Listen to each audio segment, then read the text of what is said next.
அச்சு ஊடக காட்சி ஊடக அன்பு உறவுகள் அனைவருக்கும்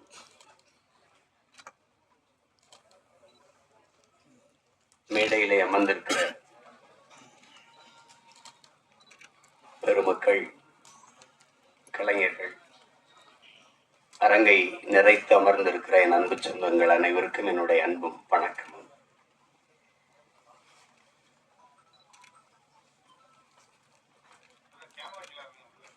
பாடல் வெளியீட்டு விழா என்றாலே இசையமைப்பாளர் தான் அதனுடைய நாயகன். ஒரு சிறு வயது மிக நேர்த்தியாக அந்த இசையை கேட்கும்போதே ஒரு உற்சாகம் பிறக்குது. நான் என்னுடைய தம்பி கார்வன் கூட சொல்லிட்டு இருந்தேன். ரொம்ப நல்லா இசையமைச்சிருக்கிறார். அது குறிப்பா அந்த திருமண விழாவில் நடக்கிற வந்திருக்க அந்த பாட்டும் சரி, சிவனடியார்கள் பாடுகிற அந்த பாடலும் சரி, மிக செறிவா அந்த பாட்டை தந்திருக்கிறார். அதுக்கப்புறம் கேட்ட ஒரு பின்னணி இசையுமே ரொம்ப திறம்பட செய்திருக்கிறதா சொன்னாங்க. இப்படி ஒரு இளம் வயதில் இவ்வளவு திறமை மிக்க ஒரு இசைக்கலைஞரை பார்ப்பது ரொம்ப வியப்பாகவும் பெருமையாகவும் இருக்கு. தம்பி தீவன் சக்கரவர்த்திக்கு என்னுடைய அன்பும் வாழ்த்துக்களும். பாடலுக்கு மெட்டுக்கு எழுதுவது என்பது ஒரு எவ்வளவு கடினமானது என்பது தெரியும். இல்ல, என்னுடைய தம்பி ஏகாதேசி ரொம்ப இளம் வயதிலிருந்து நான் அறிவேன், என்னையும் அவன் அறிவான். கம்யூனிச இயக்கங்களில் தமிழ்நாடு முற்போக்கு எழுத்தாளர் சங்கங்கள் நடத்துகிற கலை இரவுகளில் தான் நான் என் தம்பியுடைய ஐக்கோ எல்லாரும் நாங்கள் இணைந்தோம். இணைத்தது ஒரு கொள்கை உறவு, அதை தாண்டி எங்களுக்கு இரத்த உறவு எல்லாம். நம்பி கார்வண்ணன் குறிப்பிட்டது மாதிரி ஏகாதேசி என்றாலே அந்த ஆத்தாவின் சேல அந்த ஆகாயத்தை போல பாடலை யாரும் மறக்க முடியாது. அது இந்த தமிழ்நாடு தாண்டி உலகம் முழுமைக்கும் போய் சேர்ந்த ஒரு உன்னதமான ஒரு காவிய படைப்பு தான் சொல்லணும். தாயினுடைய அன்பை அந்த சேலையை வச்சு அவன் சொல்லியிருக்கிற விதம் அவன் ஆகச்சிறந்த கவிஞன் என்பதை காட்டும். அதுக்கப்புறம் நிறைய திரைப்படத்துல பாடல்கள் எழுதித்தான். இந்த படத்துல பாடல் எழுதிப்பது எனக்கு பெருமை, ரொம்ப மகிழ்ச்சி. அது என்னுடைய தம்பி கார்வன் படத்துல வளர்ந்து வருகிற இளைய இசையமைப்பாளரோடு ஒளிப்பதிவாளர் என் தம்பி துரைமுருகன் தான் அந்த காணொலியை காட்டினார், அந்த முன்னோட்டத்தை அப்படின்னு. அது சுகுமாரன்னா அதான் நினைச்சேன் அப்படின்னு. அவனுடைய ஒளிப்பதிவு ரொம்ப சாதாரண ஒளிப்பட கலைஞனா தான் வந்தான். அப்புறம் சேர்ந்து மிக உரிய காலத்துக்குள்ள அதை கற்றுக்கொண்டு தன்னுடைய திறமையை வளர்த்து சிறந்த ஒளிப்பதிவாளர்களில் ஒருவரா தன்னை நிலைநிறுத்திக்கிட்டான். அவனுடைய கும்கி ஆகட்டும், அதுக்கு முன்னாடி வந்த மைனா, 2 படமும் மிகச்சிறப்பா. கும்கி எல்லாம் ஒளிப்பதிவு அசாத்தியமா செஞ்சிருப்பான். அது நிறைய ஆற்றலை வெளிப்படுத்தினா. அப்புறம் தம்பி சிவகார்த்திகன் நடிச்ச அந்த மான் கராத்தே அந்த படத்திலேயே அவன் ரொம்ப நல்லா இருக்கும் ஒளிப்பதிவு. இதிலேயே பார்த்திருப்பீங்க, அந்த அதிகாலை அந்த ஒளியை உள்வாங்கி அவன் பதிவு செஞ்ச விதம், அந்த சூரிய ஒளியை உள்வாங்கி பதிவு செஞ்ச விதம் எல்லாம் அவ்வளவு அழகா இருக்கும். அந்த காடுகளில் வயல்வெளிகளில் அவனுடைய கருவி பயணிச்சு போற இது அவ்வளவு தெளிவா இருக்கும். அது பேசிய தொகுத்து வழங்கியவர்களோட சொன்னாங்க, அவர் சுருக்கமா பேசிட்டாருன்னு. அவர் தான் மொத்தமாவே தன்னுடைய ஒளிப்பதிவு கண்களால பேசிட்டாங்க. என்னுடைய தம்பி என்பதுல எனக்கு ரொம்ப பெருமை. அவன் தம்பினா சும்மா தம்பி இல்ல, சொந்தமான தம்பி. அவனுடைய அண்ணனும் ஒளிப்பதிவாளர் தான். அவனும் நிலப்பட கலைஞனா, ஒளிப்பட கலைஞனா திரைப்பி மிகப்பெரிய ஒளிப்பதிவாளராக பல படங்களை செஞ்சு என் தம்பி ஜீவனுடைய தம்பி தான் என் தம்பி சுகுமார் அவர்கள். இதுல நடித்திருக்கிற கலைஞர்கள் என்னுடைய அண்ணன் மனோஜ்குமார் அவர்கள் மிகச்சிறந்த வெற்றி படங்களை. மண்ணுக்குள் வைரம்னா அவரே ஒரு மண்ணுக்குள் வைரம் தான். முதல் படத்துல அவ்வளவு ஒரு துணிவோடு ஒரு கதையை தொடுவதற்கு ரொம்ப துணிச்சல் வேணும். அதுல உங்களுக்கு தெரியும் எங்களுக்கு என்ன உறவு என்னன்ட்டு. அதனால அவரு எங்க அப்பாவிடமிருந்து வெளியில வந்து மண்ணுக்குள் வைரம் படத்தை எடுத்து அந்த படத்துல ரொம்ப சிறப்பா இருக்கும். படம், உரையாடல், எல்லா கதாபாத்திரங்கள்லாம். முதல் படத்திலே நடிகர் திலத்தை இயக்குறதுன்னா சும்மா சாதாரண இல்ல என்ன. ஆமா, எங்க அப்பா என்ன பாடுபடுவார் பசும்பொன்ல. முதல் மரியாதை எப்படின்னு தெரியாது, நான் தான் அதுக்கு எழுத்தாளர். என்ன சொன்னாலும் எங்க அப்பா வந்து உரையாடலை ஏத்துக்க மாட்டார்ல. 2 பேருக்கு ரொம்ப நேரம் சண்டை நடக்கும். அங்க நாற்காலியில எங்க ஐயா என்னையே பார்த்துருப்பாரு. என் மேல ரொம்ப அன்பு. என்னது ஐயா பிரச்சனை உனக்கு உங்க அப்பனுக்கு? இல்லைங்க, நான் என்ன எழுதி கொடுத்தாலும் அதை வேணாம் வேணான்னு கிழிச்சு போட்டேன், தூர போட்டேன். என்ன நீ என்ன நினைக்கிற, நான் என்ன பேசணும்னு நினைக்கிறேன், எனக்கு சொல்லு, நான் கேட்க பேசிக்கிறேன். அதை சொல்லிடுவோம். காட்சி நடந்து வரல இந்த இடத்துல எங்க ஐயா எங்க அப்பா என்ன ஓகே அப்படின்ட்டு போயிடுவாங்க. ஏல சொன்னோன்னே எங்க ஐயா அந்த வேட்டி எடுத்து தொடச்சிட்டு தேடு. அப்புறம் நான் அந்த கூட்டத்துல நிற்பேன். அப்படி பார்த்துட்டு ஓகே அப்படின்னு கேட்பாரு. ஏன்னா நீ சொன்னது வந்துருச்சா அப்படின்னு. ஓகே அப்படின்னு. ஒரு 2-3 தடவை இது நடந்துகிட்டு இருக்கு. எங்க அப்பா கவனிக்கல. ஒரு தடவை நம்ம ஓகே சொன்ன பிறகு வேற யார்கிட்ட ஓகே கேட்கிறாரு, யாரு அப்படின்னா அப்படி திரும்பி பார்த்தா கூட்டத்துல நானு உடனே சொல்லுப்பீங்க என்ன நடக்குது அவனோட. நான் ஒரு பக்கம் ஓட, எங்க ஐயா ஒரு பக்கம் ஓடி தெரிஞ்சு அவர் அது மாதிரி அவர்கிட்ட அந்த பெரிய மேதையை வந்து முதல் படத்துல இயக்குறது என்பது சாதாரண ஒரு பெரிய வாய்ப்பு. மண்ணுக்குள் வைரம்னா வைரம். மேடையில் அமர்ந்திருக்கும் அனைவருக்கும் வணக்கம். பத்திரிகை நண்பர்கள், ஊடக நண்பர்கள், இணையதள நண்பர்கள், PRO நிக்கில் முருகன், மேனேஜர் முருகேசன். முருகேசா, நீ என் மகனானே, எங்க இருக்கிறாய்? அனைவருக்கும் வணக்கம். மேடையில் பேசி கைத்தட்டல் வாங்கும் அளவிற்கு நான் செந்தமிழன் சீமான் இல்லை. தயவு செய்து நீங்களே ஒரு தடவை கை தட்டிருக்கப்பா. இந்த கைத்தட்டல்கள் அனைத்தும் பரமசிவன் பாத்திமா அந்த குழுவிற்கு தான் போய் சேரும்.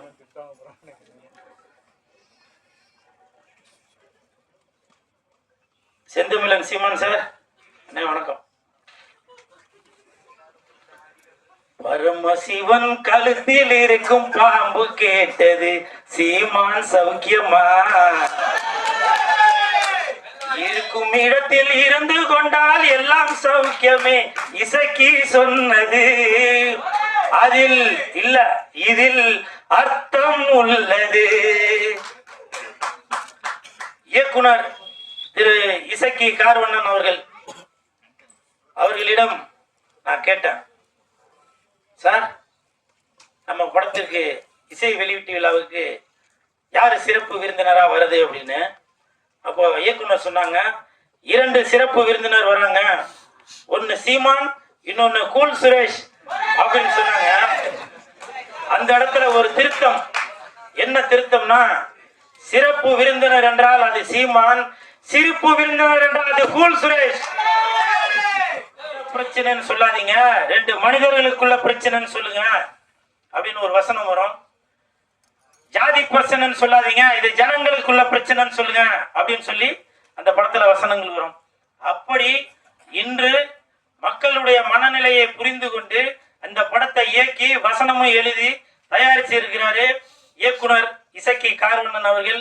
அவருக்கு என் மனமார்ந்த நன்றி. அதே மாதிரி ஒரு வார்த்தையை சொன்னாங்க, தலைவா இந்த படத்துல நீங்க வந்து செகண்ட் ஹீரோ அப்படின்னு. அது உண்மையா பொய்யான்னு தெரியல. அப்படி சொன்னாதான் இவன் வந்து ப்ரமோஷன் எதுவும் பண்ணுவான் அப்படின்றதுக்காக சொன்னாங்களான்னு தெரியல. இருந்தாலும் சார், இந்த படத்துல நான் நடிச்சிருக்கேன். கண்டிப்பாக என் உடல் பொருள் ஆவி அனைத்தும் இந்த பரமசிவன் பாத்திமாக்கு கண்டிப்பாக அர்ப்பணிச்சதுதான் அப்புறம். அதே மாதிரி படத்தின் ஒளிப்பதிவாளர் சுகுமார் சார் இந்த படத்துல ஒளிப்பதிவை மட்டும் கவனிக்காம நல்ல அற்புதமான நடிப்பையும் கொடுத்திருக்காரு. எனக்கு தெரிஞ்சு அடுத்த பிரகாஷ்ராஜ் அவர்களாக வருவதற்கு நிறைய வாய்ப்பு இருக்கு. எங்க அவரு வாங்க. எதுக்காக இது சொல்றேன்னா, ஷூட்டிங் ஸ்பாட்ல சொன்னாரு, தலைவா அடுத்து நான் ஒர்க் பண்ற படத்துல எல்லாத்திலயும் நீங்க இருப்பீங்க, எல்லாத்திலயும் இருப்பீங்கன்னாரு. 3 படம் ஒர்க் பண்ணிட்டாரு, இது வரைக்கும் கூப்பிடாங்க. இல்ல இந்த மாதிரி இடத்துல சொன்னாதான், போன் பண்ணி சொன்னா அது சரியா இருக்காது இல்லையா. அதே மாதிரி படத்தின் கதாநாயகன் கமல் அவர்கள், விமல் அவர்கள். இல்ல அந்த அந்த கமல் விமலுக்கு ஒரு காரணம் இருக்கு. விமல் அவர்கள், அவரை பத்தி சொல்றதுக்கு ஒன்றும் பெருசா ஒன்றும் இல்லை. அதுக்கு என்ன காரணம்னா, ஷூட்டிங் ஸ்பாட்ல அவர் உண்டு, அவர் வேலை உண்டுன்னு இருக்காரு. எனக்கு தெரிஞ்சு விஜய் சார் அப்படி இருப்பாரு. அதே மாதிரி விமல் அவர்களும் தான் உண்டு தன் வேலை உண்டு அப்படின்னு இருக்காரு. கூப்பிட்டாக்க ஷாட்டுக்கு வராரு, இல்லைன்னா போய் பேசாம உட்காந்துறாரு. அப்படி ஒரு அற்புதமான மாதிரி நான் ஃபர்ஸ்ட் அவர் கூட அந்த படம் ஒர்க் பண்ணியிருக்கேன். ஸோ வாழ்த்துக்கள் விமல் சார். ஜூன் 5ஆம் தேதி தான் ரிலீஸ் ஆக போகுது அப்படின்னு சொல்லி இயக்குனர் அவர்கள் என்கிட்ட சொன்னாங்க. உடனே எனக்கு வந்து ரொம்ப கன்ஃபியூஸ் ஆகி போச்சு. ஏன்னா அன்னைக்கு தான் தக் லைஃப் படம் ரிலீஸ் ஆகுது. அப்போ நான் வந்து சார் கிட்ட கேட்டேன், சார் அன்னைக்கு தான் தக் லைஃப் படம் வருது, அப்போ கமலுக்கும் விமலுக்கும் போட்டியா அப்படின்னு கேட்டேன். ஐயோ அப்படிலாம் இல்லை சார் அப்படின்னாரு. அப்போ சிம்புவுக்கும் கூல் சுரேஷுக்கும் போட்டியா அப்படின்னா, ஐயோ அப்படிலாம் இல்லை சார் அப்படின்னாரு. நான் வந்து இயக்குனர் அவர்களிடம் ஒரு தாழ்மையான ஒரு வேண்டுகோள் ஒன்று வைத்தேன். என்னன்னாக்க, அன்னைக்கு என் தலைவன் எஸ்டிஆர் அவர்கள் நடித்த படம் வருது, அதனால நீங்க ஒரு நாள் தள்ளி ஜூன் 6ஆம் தேதி வைங்க அப்படின்னு சொன்ன அந்த வேண்டுகோளை ஏத்துட்டாரு. ஏன்னா இதுதான் என் தலைவன் எஸ்டிஆருக்கு நான் செய்யும் கைமாறு. இது வந்து பெரிய போட்டி எதுவும் இல்லை, இருந்தாலும் என் தலைவனை நான் இப்படிதான் பார்க்கணும் அப்படின்ற ஒரு எண்ணத்தில் தான் சொல்றேன். என்னைக்குமே வெந்து தணிந்தது காடு, வெந்து தணிந்தது காடு, சீமானனுக்கு வணக்கத்தை போடு. அப்புறம் இன்னொரு முக்கியமான விஷயம், கமல் சார், நீங்க வந்து உலக நாயகனாக இருந்து விண்வெளி நாயகனாக மேல ஒரு படி போயிட்டீங்க. அந்த உலக நாயகன் அந்த பட்டம் வந்து இப்ப வெற்றிடமா இருக்கு. என் தலைவன் எஸ்டிஆர் அவர்களுக்கு அந்த உலக நாயகன் பட்டத்தை நீங்க கொடுக்கணும் அப்படின்னு சொல்லி நான் தாழ்மையுடன் கேட்டுக்கொள்கிறேன். இன்று முதல் உலக நாயகன் என்றால் அது சிலம்பரசன், விண்வெளி நாயகன் என்றால் அது கமலஹாசன். விண்வெளி நாயகன் என்றால் அது கமலஹாசன், உலக நாயகன் என்றால் அது சிலம்பரசன். குவியலான ஒரு நபர். பொதுவாகவே வந்து கலைஞர்கள் வந்து ரொம்ப உணர்ச்சி வசப்பட்டன்னு சொல்லுவாங்க. அதுல கார்வன் வந்து ரொம்ப உணர்ச்சி வசப்பட்ட நபர். அது இந்த படத்தை பார்க்கும்போது தெரிஞ்சது அவர் எவ்வளவு அதனுடைய உணர்ச்சி என்பது இந்த மொழிக்கானது, இந்த இனத்துக்கானது, இந்த சமூகத்துக்கானது. அவர் என்ன அவர் ஊர்ல பார்த்தாரோ, என்ன அவர் ஊர்ல நடக்குதோ, அதை வந்து உண்மைக்கு ரொம்ப நெருக்கமா இந்த படத்தை எடுத்து முடிச்சிருக்காரு. இந்த படத்தினுடைய ட்ரெய்லரை வந்து அண்ணன் சீமானவர்கள் வெளியிடும் போது நிறைய பேர் விமர்சனம் பண்ணியிருந்தாங்க. படத்தினுடைய ட்ரெய்லர்ல வந்து ஒரு சமூகத்துக்கு, குறிப்பிட்ட மதத்துக்கு எதிரானது மாதிரி இருக்கு, இது வந்து மதம் மாற்றத்துக்கு எதிரான படம் மாதிரி இருக்கு, அதனால ஒரு கிறிஸ்தவர்கள் வந்து இந்த படத்தை எதிர்ப்பாங்க, அப்புறம் இவ்வளவு வந்து இஸ்லாமியர்கள் இந்த படத்தை எதிர்ப்பாங்க, படத்தை வந்து இஸ்லாமிய தொப்பி வச்சுட்டு ஒரு கோவில்ல ஆடுற மாதிரியான காட்சிகள்லாம் இருக்கு அப்படின்னு சொல்லி நிறைய விமர்சனங்கள் எழுந்தது. அப்ப அண்ணன் கூட என்கிட்ட கேட்டாங்க, படம் பாத்தியாடா, படம் எப்படிடா எடுத்திருக்கான் அப்படின்னாரு. அன்றைக்கு வந்து அண்ணா தரையில் பேசியதை தம்பிகள் திரையில் எடுத்தார்கள். இன்றைக்கு அண்ணன் தரையில் பேசியதை தம்பி திரையில் எடுத்திருக்காரு. அவ்வளவுதான். நான் அண்ணன் சீமானவர்கள் பேசுற அரசியல் பல்வேறு படங்கள்ல மறைமுகமா எடுக்கப்படும். அண்ணன் சீமானவர்களுக்கு கிரெடிட் கூட கொடுக்க மாட்டாங்க.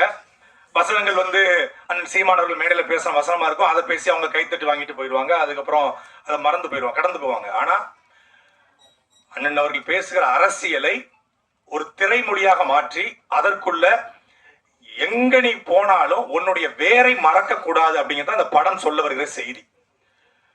வையத்துள் வாழ்வாங்க வாழ்பவன் வானுரையில் தெய்வத்துள் வைக்கப்படும் அப்படின்னு சொல்லி வள்ளுவர் சொல்றாரு.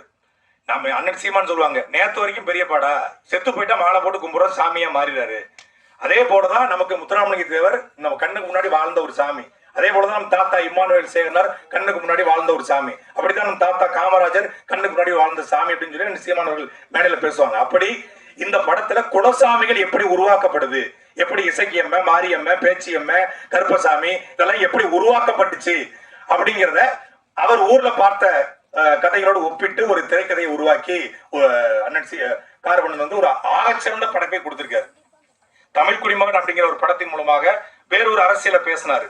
அதே திருநெல்வேலி பக்கத்துல நம்ம எல்லாரும் வந்து ஒடுக்கப்பட்ட மக்களுக்கான படம், ஒடுக்கப்பட்ட மக்களுக்கான படம்னு சொல்றோம். அது குறிப்பா ஒரு குறிப்பிட்ட சமூகத்துக்கான படத்தை தான் ஒடுக்கப்பட்ட மக்களுக்கான படம்னு சொல்றோம். ஆனா தமிழ் சமூகத்துல ஒடுக்கப்பட்ட சமூகத்திலே, அதாவது பிற்படுத்தப்பட்ட தாழ்த்தப்பட்ட சமூகத்திலேயே நிறைய சமூகங்கள் வந்து புறக்கணிக்கப்படுது. அப்படியே ஒரு புதிரை வண்ணார் புதிரை வண்ணார் அப்படிங்கிற ஒரு சமூகம் யாருமே இதுவரைக்கும் வந்து பேசல.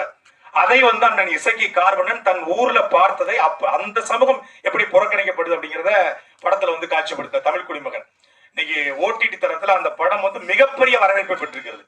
அண்ணன் சீமான் அவர்கள் சமீபத்துல ஒரு பெரிய அரசியல உடைச்சி எறிஞ்சார். கிட்டத்தட்ட 50 ஆண்டு காலமாக தமிழ் சமூகத்துல பெரிய பலூன் போல ஊதிய பெரிதாக்கப்பட்ட பிம்பத்தை உடைச்சி எறிஞ்சாரு.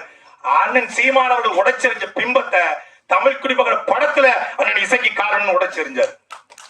ஒரே பரமசிவம் பாத்திமா இந்த படத்துல ஒரு முக்கியமான கேரக்டர் பண்ணியிருக்கேன். இந்த படத்துல எனக்கு ஒரு வாய்ப்பு வந்து அண்ணன் இசக்கி காரணம் எனக்கு கொடுத்தாங்க. எப்படின்னா அவங்க என்கிட்ட ஒரு நாள் வந்து ஃபோன் பண்ணாங்க. ஃபோன் பண்ணிட்டு நான் இசக்கி காரணம் பேசுறேன், இது ஒரு முக்கியமான கேரக்டர் இருக்கு, நீங்க பண்றீங்களா அப்படின்னாங்க. பேரை கேட்டோடனே நான் பண்றேங்க. ஏன்னா நான் ஒரு நிறைய படங்கள் பண்ணியிருக்கேன், 40 தமிழ்ல ஒரு 40 படங்கள் பண்ணியிருக்கேன். எனக்கான அங்கீகாரம் வந்து பெருசா எனக்கு கிடைக்கல. ஸோ ஆனால் முதலாக என்னை வந்து கதாநாயகனாக நினைத்தது வந்து எங்க அண்ணன் இசைக்கு காரணம் அவர்கள் தான்.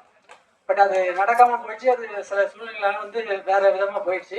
பட் ஆனா வந்து என்ன ஒரு கதையின் நாயகனாக நினைச்சது அவங்க தான். அதே வந்து எனக்கு ஒரு தன்னம்பிக்கையும் ஒரு தைரியமும் கொடுத்தது.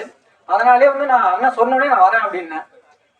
அதுக்கப்புறம் வந்து செந்தமிழ் அண்ணன் சீமான் அவர் வந்து எப்படின்னா தமிழை வந்து நான் ரொம்ப நேசிக்கிறேன், இவரை நான் சுவாசிக்கிறேன்.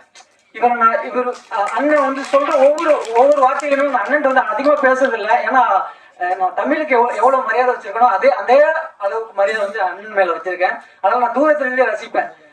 அண்ணன் பேசுற விதங்கள், தமிழுக்காக குரல் கொடுக்கறது, தமிழுக்கான ஒரு மனித இனத்துக்காக குரல் கொடுப்பாங்க அண்ணன். அது வந்து எனக்கு ரொம்ப வந்து அண்ணெல்லாம் வரக்கூடாதா அப்படிலாம் நினைச்சிட்டு இருக்கேன்.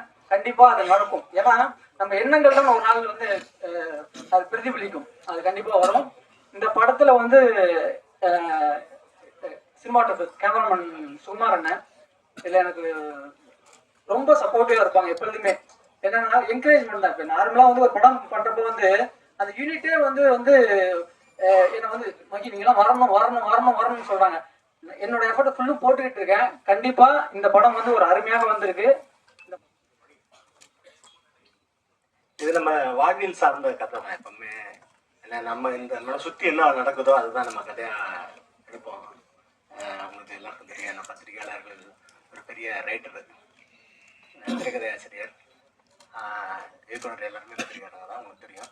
அதே மாதிரி என்னை சுற்றி நடந்த சம்பவங்கள் தான் கோர்வையா அந்த கதை. ஏன்னா நான் வந்து சின்ன வயசுல இருக்கும்போது என் கூட விளையாண்டுக்கிட்டு இருந்த முருகேசன், கட்டன், ஸ்கீசா, தமிழ்ச்செல்வன், தமிழ்ச்செல்வி, முத்துசாமி இவங்கெல்லாம் திடீர்னு காணாம போயிட்டாங்க. எங்கடா போனாங்க, என்னடா ஆச்சுன்னு பார்த்தா வேற ஒரு பேர்ல இருக்காங்க. அந்த பேரை நம்ம திரையில வச்சிருக்கிறோம். அங்க போயிட்டு என் கூட என் சாமியை கும்பிட்டுட்டு என்னுடைய குலதெய்வத்தை கும்பிட்டுட்டு அண்ணன் தான் சொல்லுவான். முதல்ல இந்த உலகத்துக்கு முதல்ல சொன்னது சாமிங்கிறது வேற யாரும் இல்லை, நம்ம முன்னோர் தான். அங்க போனவன் நம்ம முன்னோரையே அப்புறம் திட்ட ஆரம்பிச்சான். அந்த வழிதான் இந்த படம். ஆனா இது ஒரு மத படமானா கிடையாது, இது ஒரு பேய் படம், ஒரு ஹாரர் மூவி. இது ஒரு ஹாரர் மூவி. இந்த படத்துக்கு இன்னைக்கு கதாநாயகர்கள் பார்த்தீங்கன்னா பாடலாசிரியர்களும் இசையமைப்பாளரும். இந்த பாடலாசிரியர் வந்து நமக்கு வந்து நிறைய பேருக்கு தெரியாம இருக்குன்னு எனக்கு நான் நினைக்கிறேன். ஏன்னா எனக்கே தெரியாம தான் இருந்தது. ஏன்னா ஒரு பாடல அசாத்தியமான ஒரு பாடல் இருந்தார். அந்த பாடல் ஆத்தாவும் சேல அந்த ஆயத்தை போல அப்படின்னு ஒரு பாட்டு வரிகளை பார்த்தீங்கன்னா அருமையா இருக்கும். அந்த சேலை எதுக்கெல்லாம் பயன்படுத்துச்சுன்னு. ஏன்னா இது எல்லாமே அதுல பாதி வரிகள் நமக்கும் சம்பந்தம் இருக்கும். அந்த நீச்சல் அடிக்கிறதுக்கு இடுப்புல கட்டி நீச்சல் படிச்சது, அப்பனுக்கு வந்து கூத்துனதுக்கு, அப்புறம் வந்து கையில காயம்பட்டின கிழிச்சு கட்டுறதுக்கு, தொட்டில் கட்டி ஆட துளி அப்படின்னு துளி கட்டி தாளாட்ட அப்படின்னு எல்லா வரிகளும் இருக்கும். கடைசியா பார்த்தா செத்தாலும் போத்த வேணும் அப்படின்னு அந்த சேலை வச்சிருப்பாங்க. இல்லை ஒரே ஒரு வரி என்னன்னா, எங்க ஊர்ல அதாவது நம்ம தமிழருடைய மரபிலே யாராவது இறந்துட்டா அந்த நீர்மாலை எடுத்துட்டு போவாங்க. நீர்மாலை எடுத்துட்டு போயிட்டு வரும்போது பாத்தீங்கன்னா அந்த தாயுடைய சேலை விரிப்பாங்க. ஏன்னா தாயுடைய சேலை, ஏன்னா வந்து நீர்மாலை வந்து ஒருத்தர் இறந்துட்டாங்கன்னா அவங்க அதுக்கப்புறம் கடைசியா குளிப்பாட்டுறது. அப்ப அந்த வரும்போது அந்த காலில் இருந்து இது பட்டு அவனுக்கு ஏதாவது அவனுக்கு வலி வந்துடக்கூடாது அப்படின்னு உலகத்துல பெரிய புனிதமானது இல்லையா தாய், சந்தேகத்துக்கு அப்புறப்பட்டவன். அதான் கடைசி அந்த நீர்மலை போயிட்டு வரும்போது விரிப்பாங்க. விரிச்சு கொண்டு வந்து அதுக்கப்புறம் அந்த சடங்கெல்லாம் செய்வாங்க. அந்த பாட்டு அதே மாதிரி அப்படி ஒரு தாய்மை இந்த பாட்டை என் படத்துல ஒரு பாட்டு எழுதியிருக்கிறாரு. அந்த குழந்தைகளை வச்சு ஒரு பாட்டு இருக்கும், காடு எங்க வீடுதான் அப்படின்னு அந்த பாட்டு எழுதியிருக்காரு. நீங்க இப்ப பார்த்துருப்பீங்க. அதுலயும் அதே மாதிரி வரிகள்லாம் இருக்கும்.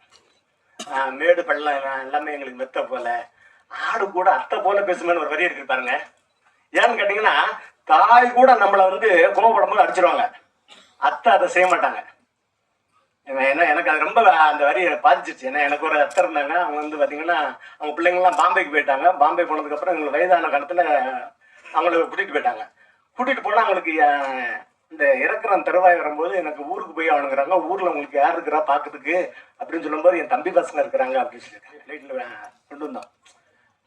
அது மாதிரி அந்த அத்தையோடைய பாசத்தை அந்த பாட்டில் ஒரே வரியில் சொல்லியிருப்பாரு, ஆடு போல பாசம் காட்டும், அத்தை போல பாசம் காட்டும் ஆடு அப்படின்னு. அதே மாதிரி நிறைய வரிகள் அந்த அந்த பாட்டில் நிறைய இருக்குது. நீங்கள் பார்த்தீங்க, மிகப்பெரிய உண்மையில எனக்கு ரொம்ப பிடிச்சிருந்து அவரை எனக்கு அறிமுகப்படுத்தின ஒரு கேமராமேன் சுகுமார் அவர்கள். ஏகாதசின்னு நான் சட்டிட்டேன். ஆனால் அவர் இந்த ஒத்த பாடல் அதே மாதிரி அந்த பாட்டை பார்த்தீங்கன்னா எங்கள் ஊர் திருவிடையான் அவர்கள் பார்த்தீங்கன்னா அந்த தபலை வாசிச்சே படிச்சிருப்பாரு. பிரமாதமாக இருக்கும். அந்த அண்ணன் பாட்டு அண்ணன் அந்த பாட்டை ஃபுல்லாக பாடி காட்டுவார். நம்ம அது அண்ணனுக்கு தான் அது வந்து வரும். அடுத்து பார்த்தீங்கன்னா அந்த இந்த பாட்டில் படத்தில் மிகப்பெரிய ரோல் வந்து இசையமைப்பாளர் தீபன் சக்கரவர்த்தி அவர்கள். நான் வந்து அந்த வீராய் மக்கள் ஒரு படம் பார்த்தேன், பாட்டு கேட்டேன். கேட்ட உடனே நான் அவரை பார்க்கணும், அவர் தான் நமக்கு படத்துக்கு இசையமைக்கணும் அப்படின்னு சொன்னார். அதே மாதிரி அதுக்கு தகுந்த மாதிரி அவர் இசை பிரமாதப்பட்டிருக்காரு. அதில் பின்னணி இசை மிரட்டி இருப்பார். ஏன்னா இது 6 மூவி இல்லையா, அது இசை தானே பெரிய விஷயமா இருக்கும், அதை அவர் மிரட்டி இருப்பார். அதே மாதிரி அடுத்து நம்ம சொல்ல வேண்டியது கேமராமேன். கேமராமேன் பார்த்தீங்கன்னா இந்த அவர் தரையில் படம் இருக்கிறத விட மலையை பார்த்துட்டாங்கன்னா மலையிலே பரப்பார். அப்படி அவர் படங்கள்ல பார்த்தீங்கன்னா மைனா, கும்கி எல்லாமே மலை சார்ந்துட்டு அவருக்கு ரொம்ப அல்வா சாப்பிட்ற மாதிரி பிரமாதப்படுத்திருப்பாரு. அங்கே ட்ரோன்ஸ் பறந்ததே இல்லை, இவர் பறந்துருப்பாரு. எனக்கு வந்து அவ்வளோ பெரிய காட்சி. ஏன்னா அண்ணன் வந்து அந்த ட்ரெய்லர் பார்த்துட்டு சொல்லியிருக்காரு, யார் கேமரா அப்படின்னு கேட்டிருக்காரு. அண்ணன் சீமன் நான் சாட்டை வந்து அவருக்கு அந்த ட்ரெய்லர் காட்டும்போது சொல்லியிருக்காரு. அந்த அளவுக்கு பிரமாதப்படுத்திருக்காரு.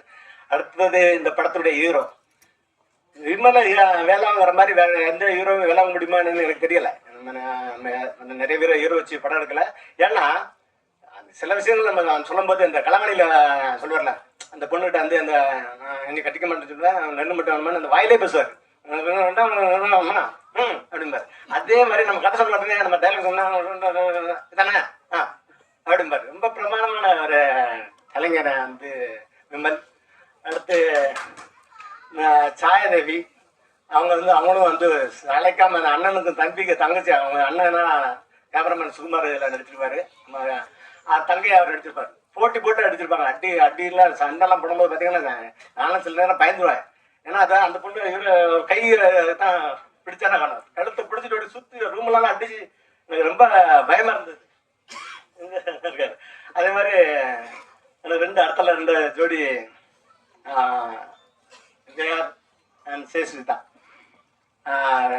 ரொம்ப அந்த படத்துக்கு எனக்கு சப்போர்ட்டிங்காக இருந்தார். அந்த மிரட்டி பாப்பில் ஒவ்வொரு இந்த பாட்டில் கூட பார்த்தீங்க, அவங்க இங்கே நின்று மிரட்டுவாங்க அந்த படத்தில். அவங்க ரொம்ப பிரமாதப்பட்டிருந்தாங்க. அடுத்தால கூல் சுரேஷ். நான் கூல் சுரேஷ்கிட்ட சொன்னேன், கூல் சுரேஷ் நீங்கள் தரையில் நடிக்காதீங்க, நீங்கள் திரையில் நடிங்க, நீங்கள் உங்களுக்கு நல்லா நடிப்பு வருது, நீங்கள் கோமலை மாதிரி இருக்கலாம் பண்ணாதீங்க அப்படின்பேன். இப்போ கூட நம்ம இந்த சத்தியமாக நான் இந்த வேஷம் போட்டு வரவிடான்னு தான் சொல்லியிருந்தேன். அவர் வந்துட்டாரு. ஏன்னா அவரை பிறவி குணம் மாதிரி அது சிலலாம் அவர் கூட வந்துட்டான்னு தெரியல, தடுக்க முடியல. உண்மையில ஒரு பிரமாத நடிகை. படத்துல அந்த நீங்க பாத்தீங்கன்னா தெரியும், அதுமே நடிச்சிருப்பாரு. இசை வெளியீட்டு விழாவிற்கு வந்திருக்கக்கூடிய பத்திரிகை ஊடக நண்பர்கள் அனைவருக்கும் என்னுடைய இனிய மாலை வணக்கம். மடியில் வீட்டிருக்கக்கூடிய கவிஞர் ஏகாதசி அவர்களுக்கும், இசையமைப்பாளர் தம்பி தீபன் சக்கரவர்த்தி அவர்களுக்கும், தம்பி பிரசாத் முருகேசன் அவர்களுக்கும், ஏனப்பண்ணன் அவர்களுக்கும், மனோஜ்குமார் அண்ணன் அவர்களுக்கும், சாட்டை துரைமுருகன் தம்பி அவர்களுக்கும், எங்கள் ஐயா மகன் சுகா அவர்களுக்கும், ஐயா இசக்கி காரணன் அவர்களுக்கும், விமல் அவர்களுக்கும், எங்கள் அண்ணன் மகள் சாயாதேவி அவர்களுக்கும், சுஷ்மிதாவுக்கும், தம்பி விஆர் அவர்களுக்கும், தம்பி கூல் சுரேஷ் அவர்களுக்கும், சொல்லலைன்னா அப்புறம் வெளியே வந்தா கத்துவாரு. அது எதுக்கு மேடையில் உட்காந்துட்டே கத்துறாரு. எல்லோருக்கும் மட்டுமல்லாமல் ஒரு படத்தை வந்து 100 தடவைக்கு மேல நான் பார்த்துருக்கேன், இன்னும் பார்த்துக்கிட்டு இருக்கேன், இன்னும் பார்ப்பேன். அந்த வசனங்கள் மூலமாக அந்த சீற்றத்தை பார்க்க முடிந்தது. இன்று நேரடியாக ஸ்டேஜில் பல ஸ்டேஜுகளில் அவருடைய சீற்றத்தை கேட்க முடிகிறது. என்னுடைய அன்பு பங்காளி, நாம் தமிழர் தலைமை ஒருங்கிணைப்பாளர், என்னுடைய பங்காளி, அன்பு பங்காளி சீமான் அவர்களுக்கு என்னுடைய உளம் கனிந்த இனிய வணக்கங்கள், வாழ்த்துக்கள். இந்த படத்துக்கு கூப்பிட்டதே ஒரு விசித்திரமா கூப்பிட்டாப்புல அண்ணாச்சி. இதுல ஒரு ஃபாதர் கேரக்டருக்கு நீ நடிக்கணும். நீங்க முதல்ல யாருன்றத சொல்லுங்க, அதுக்கு அப்புறமா இல்லை நீங்க திருநெல்வேலி பாஷையில் நல்லா பேசவில்லை, நல்லா பேசுவேன், ரைட்டு, யாருன்னே சொல்ல மாட்டேங்கிறீங்க, ஃபாதர் கேரக்டர்ன்றீங்க, என்ன ஏது, நான் எசக்கி காரணம்னு பேசுறேன் அப்படின்னாரு. அதுக்கப்புறமா தம்பி சுகா அவர்கள் சொன்னாரு, நமக்கு ரொம்ப வேண்டிய நினச்சி பண்ணுங்க அப்படின்னாங்க. அதுக்கப்புறமா நான் ஆஃபீஸுக்கு போய் பார்த்தேன், கேரக்டர் சொன்னாங்க. அவர் ஃபாதராக இருந்தாலும் கொஞ்சம் புரட்சிகரமாக பேசக்கூடிய ஒரு கேரக்டர். இதில் அவர் மனோஜ்குமார் என்ன சொன்னார், வேண்டாம் வேண்டாம் அதெல்லாம் பேசாதீங்க, எடிட்டிங்கில் வெட்டிட்டு வேண்டாம், எடிட்டிங்கில் வெட்ட மாட்டேன் நீங்கள் பேசுங்கன்னு சொல்லி அவர் பேச வச்சு அது சென்சாரில் வெட்டி விட்டாங்க. 2 நல்ல கேரக்டர், 2 நல்ல டைலாக்கு, அருமையான டைலாக்கு, 2 டைலாக்கு. அது வேண்டாம், இங்கே சொல்கிறது அவ்வளோ நல்லா இருக்காது. அந்த மாதிரி ஒரு நல்ல கேரக்டர். இதில் என்ன ஒரு பெரிய விசேஷம் அப்படின்னு கேட்டிங்கன்னாக்க, மனோஜ்குமார் என்ன சொன்ன மாதிரி வந்து சிறுமலையில் வந்து எங்கள் ஷூட்டிங் குரூப் மட்டும் இல்லாமல் அந்த ஊரே வந்து ஒரு ரிலேஷன் மாதிரி நல்ல ஒரு அருமையான ஒரு கிளைமேட்டு, நல்லா வந்து ஒரு ஷூட்டிங்கில் வந்து அருமையான சீன்ஸு, கொஞ்சம் கூட அலுப்பு தெரியாத அளவிற்கு ஒரு அற்புதமான ஒரு ஷூட்டிங் விஷயம். தாத்தா போயிட்டேங்கிறதுக்கு இவ்வளவு கேட்டுக்கலாம். ஆமா ஆமா, நிச்சயமா தாத்தாவானதுலயே மகிழ்ச்சி தான், நிச்சயமா. அவ்வளவு ஒரு சந்தோஷம் நிச்சயமாக இந்த படத்தில். அதுலேயும் இல்லாமல் இந்த ஃபங்க்ஷனுக்கு தம்பி சாட்டை அவர்களும் தம்பி சுகா அவர்களும் என்னுடைய பங்காளி செந்தமிழர் சீமான் அவர்களும் வந்திருப்பது மிகப்பெரிய மகிழ்ச்சி. இந்த படத்திற்கு மிகப்பெரிய ஒரு சப்போர்ட்டும் ஆசீர்வாதமும் உங்களிடமிருந்து கிடைக்கும் அப்படின்னு நான் நம்புகிறேன். இந்த படத்தை மிகப்பெரிய வெற்றி படமாக்கணும் அப்படின்னு எல்லாம் வல்ல இறைவனையும் தமிழ் ரசிக பெருமக்களையும் உங்களையும் நான் வேண்டி கேட்டுக்கொள்கிறேன். இந்த படத்தில் வந்து பரமசிவன் பாத்திமா அப்படின்றது டைட்டில் வந்து 2 மதங்கள் அப்படிங்கிறது இல்லாமல் தமிழர், நாம் தமிழர் அப்படின்னு சொல்லாமல் சொல்லியிருக்கிறார் இயக்குனர் அவர்கள். நிச்சயமாக இந்த படம் மிகப்பெரிய வெற்றியை பெற வேண்டும் என்று வேண்டிக் கொள்கிறேன். நன்றி, வணக்கம். கிடாரி படத்தினுடைய இயக்குனர் நம்ம கூட இணைஞ்சிருக்கிறாரு. ட்ரெய்லர் பார்த்திருப்பீங்கன்னு நாங்க நம்புறோம். இந்த படம் உங்களுக்கு எவ்வளவு பிடிச்சிருக்கு, நீங்க இங்க வந்ததுக்கான காரணம் நீங்க சொல்லி தெரிஞ்சுக்கணும்னு ஆசைப்படுறோம். சோ பிரசாத் முருகேசன் அவர்களை அன்போடு மீறி கிடைக்கிறோம். அனைவருக்கும் வணக்கம். இசைக்கு காரணம் சார், அவரோட ரொம்ப 2-3 ஆண்டுகளாக அவரை பார்த்துட்டு இருக்கேன். சினிமா மேலே ரொம்ப பேஷன் உள்ள, ரொம்ப ஒரு பேஷனேட்டான ப்ரொடியூசர் கம் டைரக்டர். அவரோட டைரக்டோரியலில் முதல்ல வர படம். இந்த படம் மிகப்பெரிய வெற்றி அடையணும்னு வேண்டிக்கிறேன். மேலும் மேடையில் இருக்கிற அத்தனை பேருமே நம்மளோட சீனியர்ஸ் அண்ணன்கள் எல்லாருமே இருக்காங்க. சீமான் அண்ணனுக்கும் நன்றியை தெரிவிச்சுக்கிறேன். எல்லா புதுப்படம் வெளியே வரும்போதோ எந்த இது வரும்போதோ அவங்களோட அரசியல் இவ்வளவு இதுக்கு இடையிலையும் அந்த படங்களை பார்க்குறதுக்கு ஒரு டைம் கொடுத்து அந்த குறிப்பிட்ட ஃபிலிம் மேக்கர்ஸ்க்கு இல்லை அவங்களுக்கு ஏதோ ஒரு வகையில் வாழ்த்து சொல்கிறது அப்படிங்கிறது ரொம்ப சாதாரண வேலை இல்லை. அது எப்போவுமே சீமான் அண்ணன் செஞ்சிட்ருக்காங்க. கடைசியாக என்னோடய மத்தகம் பார்த்துட்டு அண்ணன் பேசின அந்த வார்த்தைகள் எனக்கு ரொம்ப ரொம்ப உற்சாகமாக இருந்தது. இப்படி ஒரு சீன் இதுக்குள்ளே இருந்துட்டு அரசியல்லையும் இவ்வளோ ஆக்டிவாக இருக்கும்போது டைம் கிடச்சி அடுத்த இண்டஸ்ட்ரியும் கவனிச்சுட்டே இருக்கிற இந்த ஒரு இது வந்து எங்களை போன்ற அடுத்து வரக்கூடியவங்களுக்கு பெரிய ஒரு உந்து சக்தியாக இருக்குன்னு நினைக்கிறேன். ரொம்ப நன்றி அண்ணன். மேலும் இதில் இருக்கக்கூடிய கதாநாயகன் விமல் சார், உங்களுக்கு இது இன்னொரு பெரிய வெற்றி படமாக வேணும், இந்த மேடையில் இருக்கக்கூடிய அத்தனை பேருமே நமக்கு ரொம்ப ரொம்ப தெரிஞ்சவங்க தான். இசையமைப்பாளருக்கு வாழ்த்துக்கள்.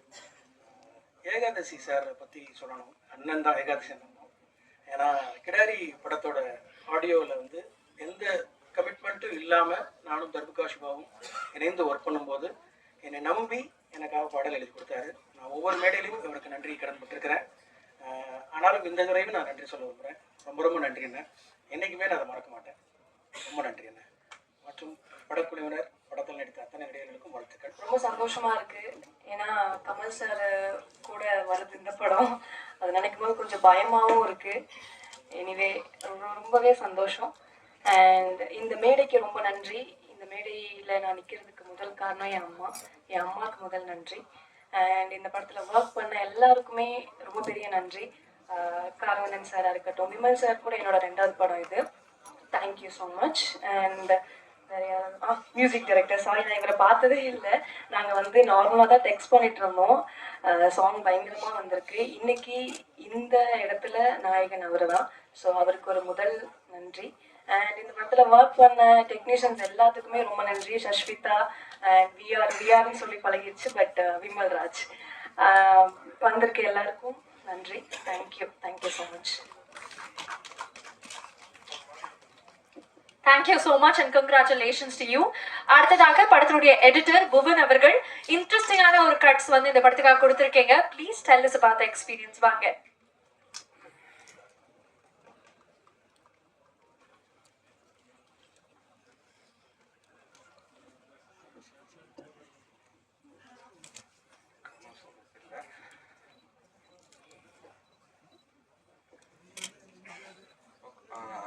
படத்தில் அவ்வளோ கண்டென்ட் இருந்துச்சு. ஸோ அதனால் நான் அந்த கட்ஸில் அதெல்லாம் யூஸ் பண்ணேன். ஒவ்வொரு டைலாக்குமே நம்மளுக்கு வந்துட்டு முக்கியமானதும் தேவைப்பட்டதாகவும் இருந்துச்சு. அப்படி தேவைப்பட்டதாக இருக்கும்போதே நம்ம வந்து அதை எடிட்லேயும் படத்துலையும் அதை ஹைலைட் பண்ணுறதோட இம்பேக்ட் தான். Thank you so much. அனுப்பியிருக்கேன். பாட்டு எங்கேயாவது ரெக்கார்ட் ஆகும் இப்போல்லாம். அந்த மாதிரி ஒரு கொரோனாவுக்கு பிறகு வேற மாதிரி போயிடுச்சு. ஆனால் இவங்க இந்த படம் நல்லா வரணுங்கிற அக்கறையில் நான் ஒரு அசிஸ்டன்ட் டைரக்டர் மாதிரி ஒரு 5-6 தடவையாவது அவங்க ஆஃபீஸ் போயிருப்பேன். உட்காந்து ஒரு பாட்டுக்கான சுச்சுவேஷனை டைரக்டர் சொல்கிறாரு, கேமராமேன் சொல்கிறாரு, மியூசிக் டைரக்டர் சொல்கிறாரு. ரொம்ப அக்கறை எடுத்துக்கிட்டாங்க. அது முழுக்க என்னென்னா படம் நல்லா வந்துடணும், அதுக்கு பாட்டு ரொம்ப முக்கியம் அப்படின்னு சொல்லிட்டு மெனக்கிட்டாங்க. அதே மாதிரி ஒரு ரொம்ப வெள்ளந்தியான மனசுக்கார இயக்குனர்.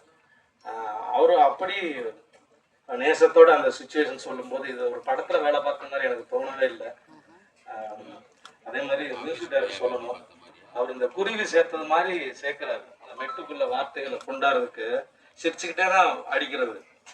நம்ம எழுதி கொடுத்துருவோம், நல்லா இருக்கு சார்னு சொல்லிடுவோம். அப்படி 3 நாள் கழிச்சு திரும்ப கால் பண்ணி, சார் இந்த வார்த்தையை மாற்றிடலாமா பாரு, அப்புறம் அந்த வார்த்தையை மாத்திர வார்த்தையெல்லாம் நல்லா இருக்கும். அதனால அது அப்படித்தான் அந்த குருவி சேர்க்கிற மாதிரியே அந்த வார்த்தைகளை சேர்த்து அது ஒன்றும் இல்லை, இசை சொற்களை அடுக்கிறது தான். நம்ம ஒரு மெட்டுக்கு ஒரு வருஷம் எழுதுறோம், பாடலாசிரியருக்கு ஒரு லெவல் வரைக்கும் தெரியும். அதுக்கப்புறம் மியூசிக் டைரக்டர் அடுத்த இடத்துக்கு கொண்டு போவார். அந்த சவுண்டுக்கு எப்படி இருக்கணும்னோ ஒரு பாடலாசிரியனோட இன்னும் சவுண்டுக்கு இன்னும் பொருத்தமான வார்த்தைகளை ஒரு இசையமைப்பாளர் செலக்ட் பண்ண முடியும். அந்த வகையில் அவர் தீபன் சக்கரவர்த்தி ரொம்ப நல்லா ஒர்க் பண்ணார். எல்லா பாட்டுமே நாங்கள் நிறைய ரீவர்ஷன் எழுதி நம்ம ஒர்க் பண்ணோம். எங்களை நம்பி தான் வந்து படக்குழுவே வந்து அவங்க ஷூட் போய்கிட்டு இருப்பாங்க, ஷூட்டிங் நடந்துக்கிட்டு இருந்தது. நாங்கள் இங்கே சென்னையில் பாட்டை எழுதி அது பதிவுக்கான வேலையை பார்த்துட்டு இருந்தோம். எங்களை நம்பினாங்க. எங்களுக்கு கிடைச்ச சுதந்திரம். இந்த படத்தில் 5 பாடலுமே ரொம்ப நல்ல பாடலாம் வந்திருக்கு. அதே மாதிரி விமல், இந்த படத்தோட நாயகன் விமல் சொல்லணும், எனக்கு ரொம்ப பிடிக்கும். நான் ஒரு படம் இயக்குனேன். அந்த படம் அந்தப்போ நாங்கள் ஷூட்டிங்கில் அவுட்டோரில் இருக்கும்போது அவரோட களவாணி நாங்கள் படம் பார்த்தோம். படம் பார்த்துட்டு எல்லாருக்குமே அவ்வளோ சந்தோஷமாக இருந்துச்சு. அப்படியான ஒரு நம்ம வீட்டு பையன் மாதிரியான ஒரு நாயகன். தொடர்ந்து அவரை நம்ம வாட்ச் பண்ணிக்கிறோம். அவருக்கு ஏற்கனவே நான் ஒரு படம் எழுதியிருக்கேன், அஞ்சலன்னு ஒரு படத்தில். அதுக்கு பிறகு இந்த படத்தில் அவரோட இணைவதில் ரொம்ப மகிழ்ச்சி, ரொம்ப சந்தோஷமாக இருக்குது. வந்திருந்த அத்தனை பேருக்கும் நன்றி. இன்னொரு நபரை மேடைக்கு கூப்பிடணும்னு ஆசைப்படுறோம். கு சுரேஷ் அவர்களை மேடைக்கு அழைக்கிறோம்.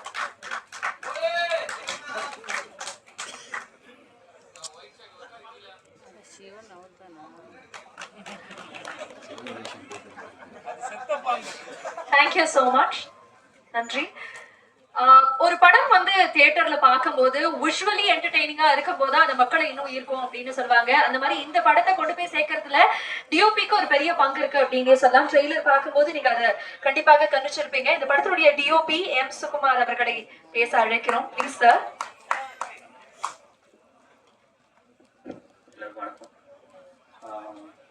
ஒன்லி தேங்க்ஸ் தான் சொன்னோம்.